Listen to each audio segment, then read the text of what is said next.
भगवान शिव शमशान में क्यों रहते हैं? दोस्तों, एक बार महादेव जी को बिना कारण के किसी को प्रणाम करते देखकर पार्वती जी ने उनसे पूछ लिया कि हे देव, आप किसको प्रणाम करते रहते हैं? शिव जी ने पार्वती जी से कहा कि देवी, जो व्यक्ति एक बार राम कहता है उसे मैं 3 बार प्रणाम करता हूँ। उस पर पार्वती जी शिव जी से पूछने लगी, किंतु आप शमशान में क्यों जाते हैं और चिता की उस भस्म को इस तरह शरीर पर क्यों लगाते हैं? उत्तर देने की जगह शिव जी उसी समय पार्वती जी को शमशान ले गए। वहां एक शव अंतिम संस्कार के लिए लाया गया। लोग राम नाम सत्य कहते हुए शव को ला रहे थे। तब शिव जी पार्वती को उस शव यात्रा को दिखाते हुए बोले, इस शमशान की ओर आते समय लोग राम नाम का स्मरण करते हुए आते हैं। इस शव के निमित्त से कई लोगों के मुख से मेरा अति प्रिय दिव्य नाम राम निकलता है। उसी को सुनने मैं शमशान में चला आता हूँ और इतने लोगों के मुख से राम नाम का जप करवाने में निमित्त बनने वाले इस शव का मैं सम्मान करता हूँ, इसे प्रणाम करता हूँ और इसीलिए अग्नि में जलने के बाद इसकी भस्म को अपने शरीर पर लगा लेता हूँ। देवी, राम नाम बुलवाने वाले के प्रति मुझे इतना प्रेम है। दोस्तों, एक और प्रचलित लोक कथा के अनुसार दरअसल एक बार देवी उमा भगवान शिव से पूछने लगी, हे भगवान, स्वर्गलोक में तो अनेकों सुख सुविधाओं से लोग संपन्न निवास स्थान है, फिर उन सब को छोड़कर आप इस शमशान भूमि में कैसे रहते हैं? शमशान की वो भूमि तो हमेशा केशों और हड्डियों से भरी रहती है। चारों तरफ मनुष्यों की खोपड़ियां और घड़े पड़े रहते हैं। गिद्धों और गिदड़ों की जमातें जुटी रहती है। हर ओर चिताएं जला करती है। मांस, वसा और रक्त की कीच से सनी उस भूमि में बिखरी हुई आंतों वाली हड्डियों के ढेर पड़े रहते हैं। फिर भला ऐसे अपवित्र स्थान में आप क्यों रहते हैं? उस पर शिव जी उत्तर देते हुए बोले, हे देवी, मैं तो पवित्र स्थान की खोज में दिन रात इस पृथ्वी पर विचरण करता रहता हूँ, परंतु इस पूरे धरती लोक पर मुझे शमशान से बढ़कर दूसरा कोई पवित्र स्थान नहीं मिला। इसीलिए सभी निवास स्थानों में से शमशान ही मेरा मन अधिक रमता है। बरगद की डालियों से ढकी और मुर्दों के शरीर से टूटकर गिरी उन पुष्प मालाओं से सुसज्जित इस शमशान भूमि में मेरे भूत गणों का वास है। अपने भूत गणों के बिना तो मैं कहीं भी नहीं रह सकता। इसीलिए मेरे लिए ये शमशान ही पवित्र और स्वर्गीय है।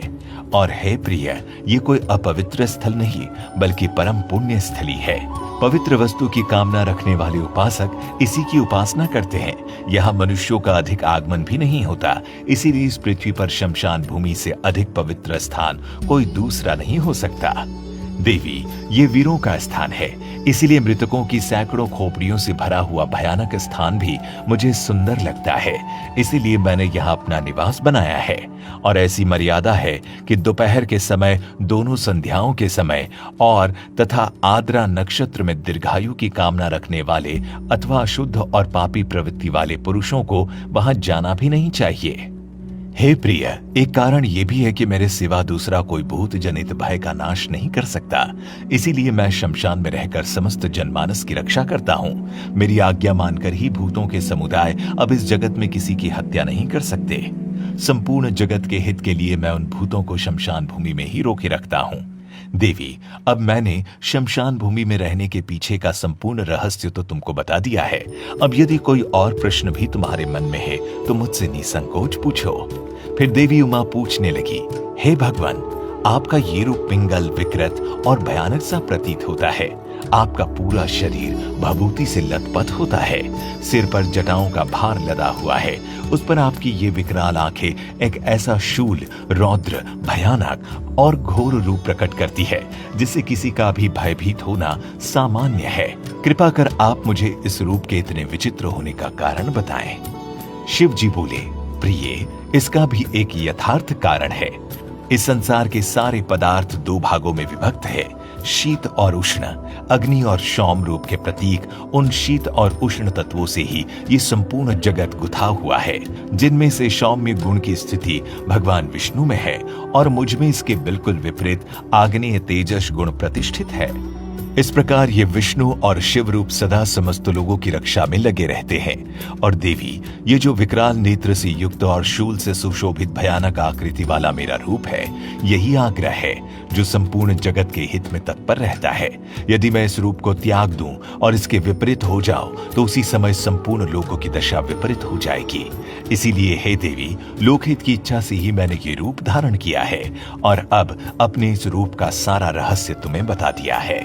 इस तरह इस कथा के जरिए महादेव ने इस गूढ़ रहस्य से और रूबरू कराया है कि भगवान रुद्र और भगवान विष्णु दोनों एक ही परम तत्व का हिस्सा है, जिनमें से एक सौम्य गुण को संजोए हुए है तो दूसरा तेजस गुणों को, परंतु ये दोनों ही सर्वदा एक ही है।